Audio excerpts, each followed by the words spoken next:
அண்மை செய்தி. மக்களவை தேர்தலுக்கான பாஜகவின் 5ஆம் கட்ட வேட்பாளர் பட்டியலானது வெளியிடப்பட்டிருக்கிறது. பாஜக சார்பில் கங்கனா ரணாவத் போட்டியிடுவதாக தகவலும் வெளியாகி இருக்கிறது. விவரங்களை செய்தியாளர் ராஜா வழங்கிட கேட்கிறோம். ராஜா வணக்கம்.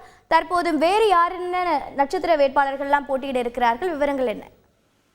வணக்கம். பாஜக மக்களவை தேர்தலுக்கான 5ஆம் கட்ட வேட்பாளர் பட்டியலை வெளியிட்டிருக்கிறது. 111 பெயர் பட்டியல் கொண்ட இந்த பட்டியலில் ஆந்திரா மாநிலத்தில் திருப்பதி வரப்பிரசாத் ராவ் போட்டியிடுவார் என அறிவித்திருக்கிறது. இவர் இன்று மாலை தான் பாஜக கட்சியில் இணைந்தார்.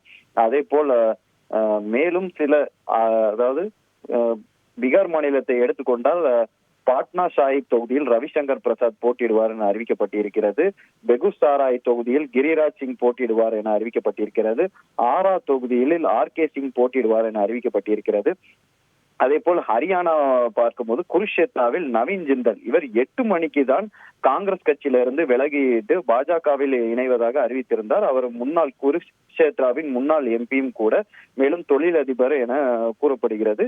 இவர் 10 ஆண்டுகள் நான் அங்கே பயணம் செய்துவிட்டேன், நான் திருப்பி பாஜகவில் இணைந்தது மிக்க மகிழ்ச்சியாக இருக்கிறது. பாஜகவின் எதிர்காலத்திற்கும் மேலும் பிரதமர் நரேந்திர மோடியின் கனவுக்காக அயராது உழைப்பேன் என சற்று முன்புதான் அவர் பேட்டி அளித்திருந்தார். அவருக்கு சீட்டு வழங்கப்பட்டு இருக்கிறது. மேலே இமாச்சல் பிரதேச மாநிலத்தில் முக்கியமாக மண்டி தொகுதியில் நடிகை கங்கனா ரணாவத் போட்டியிடுவார் என அறிவிக்கப்பட்டிருக்கிறது. அதே போல் ஜார்க்கண்ட் மாநிலத்தை எடுத்துக்கொண்டால் டும்கா தொகுதியில் சீதா சோரன் போட்டியிடுவார். இவர் ஜார்க்கண்ட் மாநிலத்தின் முன்னாள் முதல்வர் ஹேமந்த் சோரனின் அண்ணியாக கூறப்படுகிறது. மேலும் கேரள மாநிலத்தை எடுத்துக்கொண்டால் வயநாடு தொகுதியில் சுரேந்திரன் போட்டியிடுவார் என அறிவிக்கப்பட்டிருக்கிறது. வயநாடு தொகுதியில் காங்கிரஸ் கட்சி சார்பில் ராகுல் காந்தி போட்டியிடுவார் என கூறப்பட்டது. அவருக்கு எதிராக இவர் களம் காண்கிறார். அதே போல் எர்ணாகுளம் தொகுதியில் டாக்டர் KS ராதாகிருஷ்ணன் போட்டியிடுவார் என அறிவிக்கப்பட்டிருக்கிறது. இதே போல் ஒடிசா மாநிலத்தை எடுத்துக்கொண்டால் முக்கியமாக சம்பல்பூர் தொகுதியில் தர்மேந்திர பிரதான், தற்போது மத்திய கல்வித்துறை அமைச்சராக இருக்கும் தர்மேந்திர பிரதான் போட்டியிடுவார் என அறிவிக்கப்பட்டிருக்கிறது.